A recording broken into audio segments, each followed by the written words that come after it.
What's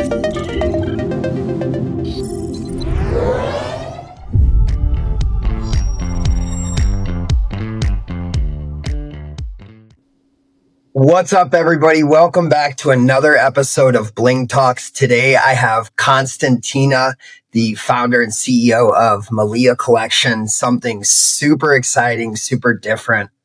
And I'm excited to have you on. It's a pleasure to meet you. And thank you for taking some time out of your busy day to spend with me and our viewers. Thank you for having me on, Tiffany. It's not often I got to speak and extensively about the jewelry. It's usually in printed articles. So this is really nice for me. Thank you. Yeah. So before we jump into some of that stuff, just kind of tell us a little bit about the brand and who you guys are, where people can find you. Yeah. What you're seeing is a bit of the background, which is my website, MahliaCollection.com. MAH is the spelling. The original ancient name was Malia, but I added the H because it was easier to pronounce in English, to be honest. Mahlia Collection is 18 karat gold, one of a kind collectible pieces. From the beginning, I guess, pretty much. Tucson, Arizona was the first show I did because that's where I was at school. Though I'm born in Vancouver, BC, Canada, I went to university in Tucson at the U of A and found out that there was this huge gem show on every year that was the biggest in the world. So I just went out of curiosity, and then when I finished my degree in English and went to business school, decided to make a business model out of it. So as far as I know, I'm the only one in Tucson to have made a business out of the Tucson Gem Show, which is the biggest in the world, which is kind of strange, but true. And so the second year, everybody noticed me at the show. I was automatically put into the designer pavilion because I was it was 18 karat gold fine jewelry is the designation. And the players in that group were all salted, experienced people in jewelry, not me. And so they were like, oh, you have to go into Las Vegas. You have to enter the competition to be Rising Star. What's Rising Star? What's Las Vegas? I knew nothing. And so really it was to do with the more experienced jewelers who were award winners and who took me under their wing and said, you do this, you are absolutely qualified to be amongst us. That is the reason I started winning the awards and going into the competitions. Okay. That's amazing. So you kind of just were interested in it, and you kind of, I guess you started working with some that were a bridge into where you're sitting into right now. Well, what I had no idea of, you of course go to a trade show because you think the stores go. My first client was Saks Fifth Avenue within like a month before I started the trade show. So my first client was Saks Fifth Avenue, which opened really up the whole of the United States and the luxury market. But in addition to that, a lot of people who are very wealthy and privileged find a way to get into the shows. And so I didn't know who they were. They would walk up and they would buy jewelry, and they've been collectors for life, basically, pretty much all of them. But that first show was sort of the first time I started to understand how things worked.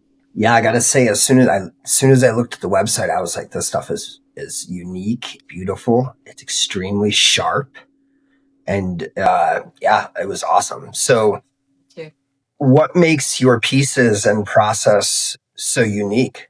I think very, very few stick to one of a kind and 18 karat gold. Also think when I started in 2005, gold was $400 an ounce. Today it's over $4,000 an ounce. But I'm from my families are Greek, and if you look at the demographics of the cultures and the societies over millennium that have created this body of work that is art and jewelry, it was the Mediterranean basin. And so these old cultures, including my families, even if they don't have money, you always give gold as gifts for significant events. It's just that's normal. And so there was this very of the preciousness of it and the eternity of it and the continuity of it. That was because of gold, even if the buildings were rubble, even if the people were gold, even if we didn't really have much written record of who they were, we could backtrack because of the jewelry, and the jewelry was intact. And so it made a really big impression on me as a child when they took me to Europe for the first time. And I think that really when it all kind of started in my mind, right? How do Yeah. you create a longevity product? Right. Yeah. Awesome. Awesome. So mentioned having very unique clientele. You mentioned Saks Fifth Avenue. Who do you sell to? I stopped working with all stores quite a while ago. Probably my last show to talk to editors or buyers was 216 in Paris. I showed in Paris for like 4 years. Really, the best of the best buyers, I think, go to Paris. It's a more discerning, sort of sophisticated group that also go to the fashion shows. But having the stores in as the intermediaries between me and the client never really worked for me because the clients want me as part of the jewelry. They want me to understand them. They want me to create the creations that are about them. And the stores don't necessarily want to take that same sort of care and nurture relationships in the same way. It's more transactional and they have numbers to make and right. And so I Yeah. didn't feel like it represented me well. And Awesome. that's what I'm saying. That's why the clients have stayed, I think, because it's the relationships are real and they are jewelry is very meaningful. Yeah. So who are your clientele now? Is it mainly just people They're that have been collectors. Yeah. collector? We're Do you selling a bit on the secondary market through the Real Real. Testing if it works for us or not. I really believe in repurposing. In the history of mankind, only two Olympic swimming pools of gold have been mined. So gold is constantly recycled. wait a second?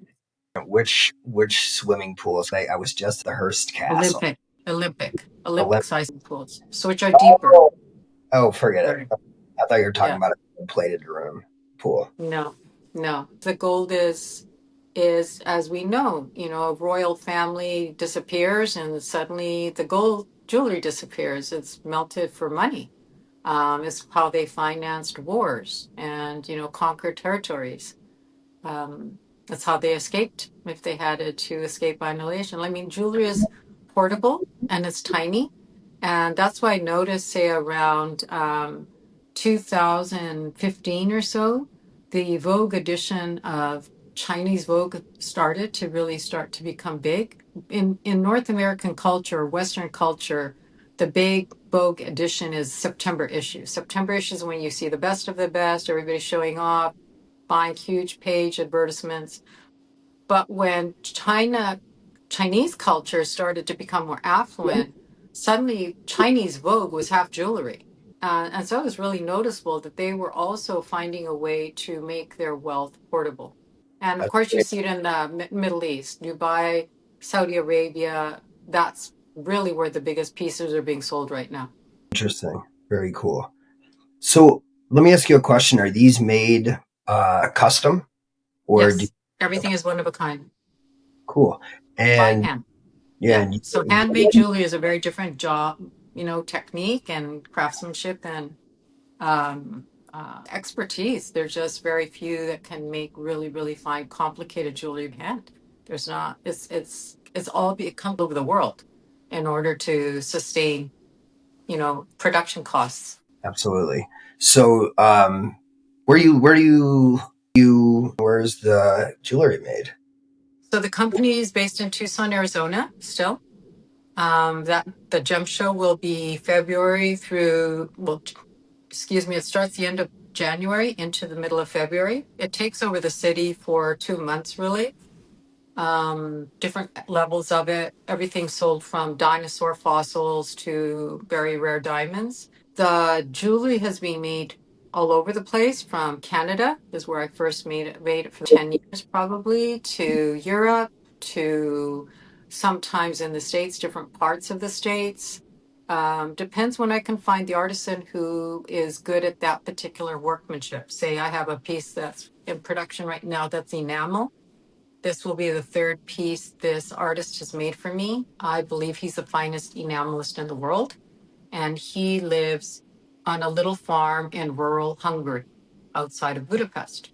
So, the Another woman who's done work for me, she's probably the last living artisan who can make gold into lace. She's being taught by the last teacher before her how to cut gold sheets into lace. So that level of craftsmanship is very, very rare, special. Yeah. Stones, it's Idar Oberstein. It's the only place in the world that work is found. Damien Hirst commissions his pieces from them. I do. Super cool. That's amazing. Well, I'll ask you a question. What's been your biggest hurdle in the business? Misogyny.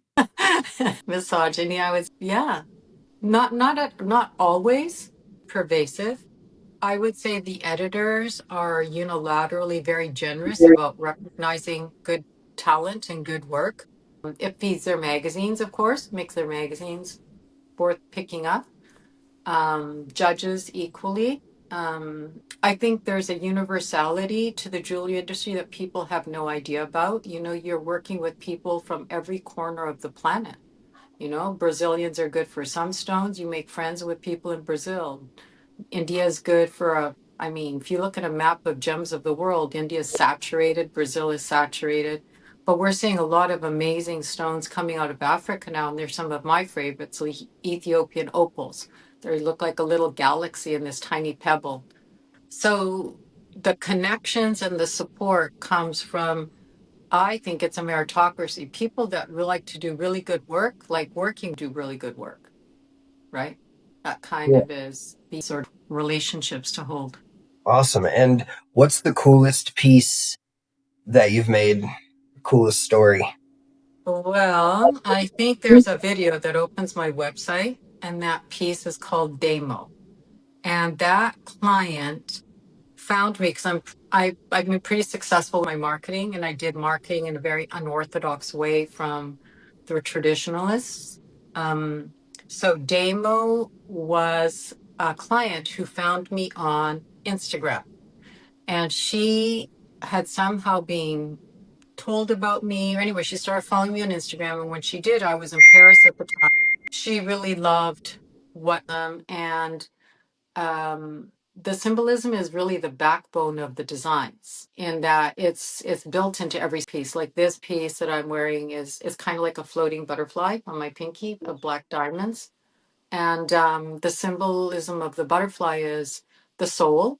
It's the freedom of our soul to be. There's not supposed to be anybody constraining us, anything constraining us. That's, you could say terminology, it's sin, but it's against nature. It's against our source energy to be anything but true to ourselves. So the symbol of the butterfly is huge, but then my table in front of me is my design, and that's covered with bees, and the bees have their own lexicon. And so you're really building, and there truly is a frequency. There is a frequency to gold, there is a frequency to diamonds, there's a frequency to black diamonds. Every piece that's in composition is complementing one another. It's like a recipe, and so it makes its own cocktail when it's finished. Interesting. That's crazy. And it's a really Mhm. cool way of explaining it. You know, never really, never really heard Yeah. I that. think one of the first clients at Saks Fifth Avenue, Ball Harbor, they brought her over to me, and I just started. And she looks at my case and she said, I've had some kind of unfortunate news recently. She goes, I'm going to buy one of your pieces. She goes, I want that ring. She says, because I know it's going to be good for me. And I was kind of shocked at the time, Hmm. but it's happened so many times. I've had a client tell me recently that she was having surgery, and he has an amazing jewelry collection. I mean, really outstanding. And she chose to wear my ring into her surgery. How cool. So that's But pretty cool. you definitely have some unique stuff. I mean, when I looked at the site, I like I said, it was immediately very, very Thanks. different, and it just looked world class. So yeah, you're definitely doing something different, and that sets apart. And there's obviously a lot of deeply rooted. There's a lot of it's very profound. Yeah. And so when you're asking what's different about my brand, is I also started a podcast for the same reason, or I write for the same reason. Everything is really, how else do I communicate? What's the way I'm going to do it this time? Is it the way I'm saying you can dress? Is it the way I'm going to say you can wear this jewelry to make yourself more powerful, more healthy? Is it, it's all messaging. So, what do you do for marketing? PR, So digital we marketing? have to think 2005 when I started straight out of school, um, nobody really had websites, right? And jewelry was very, very inherited, like people's their dad's business or their uncle's business or something like that. Somebody coming out of school and starting a jewelry company was just very weird to everyone that was in jewelry. They'd never met somebody like me. And so for me, the first thing was, oh, I'm going to build a website. This is the logo. These are the brand colors. These are the fonts we always use. We're going to start using digital marketing. So I need videos. I need really great photography because people on the other side of the world may never see the jewelry in person, but they're going to see the picture of it, right? Yeah. This was mind blowing. And that's why Insert Magazine had me talk twice at their trade shows because they had never seen a business. And I think there was an editor at Lusterman at the time. He said he had never heard of a business designed as perfectly conceptually as I done it. So the idea is for me just another way of creating how do all the pieces fit together? How do you create the postcards? How do you create the stationery? How do you do the packaging? How do you write a thank you card, and tie the bow on the package? How does the website evolve to keep reflecting the brand? Pardon me? What are you doing for marketing right now, like these days? Well, right now we're going to be doing a lot more interviews so people can actually see and hear me and really, really pushing that a lot. A lot, a lot, a lot. Also because I have a new book that came out, CC the booklet. And so um, that's a facet of me, which is my feminine side and my social justice side. And everything needs communication. People need to hear where they can get it, which is on my website, mahliacollection.com, or on Amazon. Um, so you just have to put yourself out there. It's a whole different energy you change to from curating one of a kind pieces to collectors. You're putting yourself out this huge audience now that can buy your book, which is 19.99. I love it. Definitely. Uh, what kind of how do you manage all your social media platforms? Do you guys? I have a great team. A lot of that is graphics, honestly. It's just not the me, being on Instagram every day. It's Yeah, how we position. I have content that are quotations of mine, like I said, it's always communicating. So it's communicating through email blasts. We have a massive email list that are, you know, keep growing, I hope, as this yeah, business expands, diversifying into different product lines. Like, we're going to start, we put up a page now that's a fashion. We're showing where people can buy the fashion on the Real, not just through the website. um, this category of jewelry is still 18 karat gold, but it's going to be more affordable. It's not one of a kind. I want the butterfly to really represent CC, the booklet, and um, a more self aware and socially conscientious society that I want to be part of. And so the butterfly to me speaks of that. And that then isn't for one person, it's for everybody. I love it. I love it. Oh yeah, this is what I wanted to ask you. So, what's the jewelry cost? Is it possible for normal people to Sure. purchase this, or other jewelers may So say? you have to think there's a really broad range. It's like saying writing is a zine or a comic book, and it's also Dostoevsky in his first edition from a rare book collector. Like it's right very different. Even if you call it all writing, same thing with jewelry. You cannot put what I do in the same category as So Zales. for Like, the it's still called a ring. It's a ring, but but the jewelry runs, we had a jewelry collection I had. I'm going to start designs for it in silver. So I had the silver collection, and that was really kind of geared to be more universal and androgynous, but more guys bought it. 1,000% more guys. Not that my women clients didn't buy it, and not that my collectors didn't buy it too, because you want to wear silver to on a trip. You're not afraid to sell it, lose it, or to your weekend house or more casual events. But the men really, really love the silver. And I sold that with Stanley Korshak in Dallas for probably 10 years. So I think yesterday I was on Instagram, these shoes that I was wearing. I had like two guys stop me because they wanted the shoes. And I'm like, okay, sign Yeah, from the universe that guys really love my shoes. And I need to find a way to put the shoes out there somehow, you know? that's so cool. Um, You found a way to do what you're passionate about, be yourself, be artistic, and turn it into a business. I think one thing that's really cool about this conversation is that, a lot of your success has come from you being you, or you wearing certain Thank stuff, you. people Yeah. liking it. You're definitely very articulate and sharp and educated. Maybe even too sharp.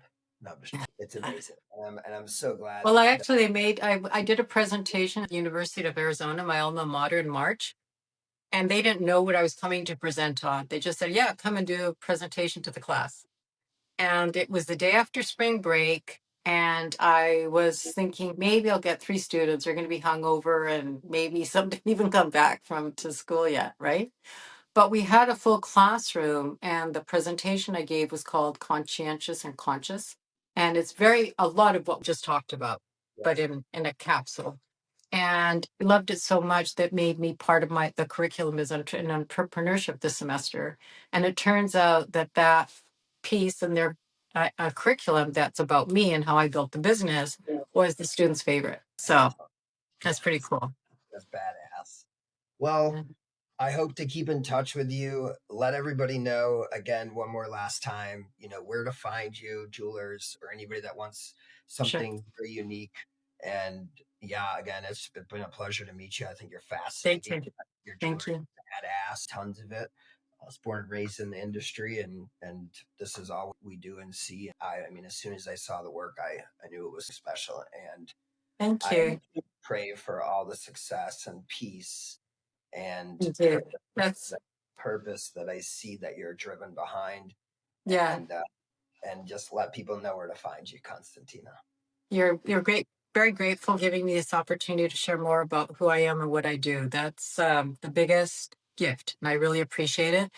So the company is Mahlia, Mahlia, Mahlia Collection. It's my website. The website has so much information on it, from why I do, links to the podcast, to the book, to the fashion, to different levels of the jewelry, not just the one of a kinds, but they're meant there to inspire you as to what you can do with yourself. I really believe in repurposing. So if you have a piece of your mom's or a gift that you've never worn or something your grandmother left you, please, please think of how to use it again and make it your own, and not just shove it in a drawer. I think that's one of the futures that we have to really focus on jewelry. The podcast is boldly feminine. That's kind of evident who I am. Like, I'm kind of unapologetically feminine. I refuse to be masculinized in order to be a successful business person. So somebody who actually saw me walking in the neighborhood the other day, and she goes, "Oh, I wasn't sure if it was you. You're wearing pants." And I was like, "That's true. I guess I'm usually am in a dress." Okay, you know. Um, and yeah, just saying that we can be the best of what we can be, and we don't have, right. So yeah. Well, it was And a on the real right now. Yeah. okay. Is that a podcast? Podcast Real is the probably the most successful market store period right now.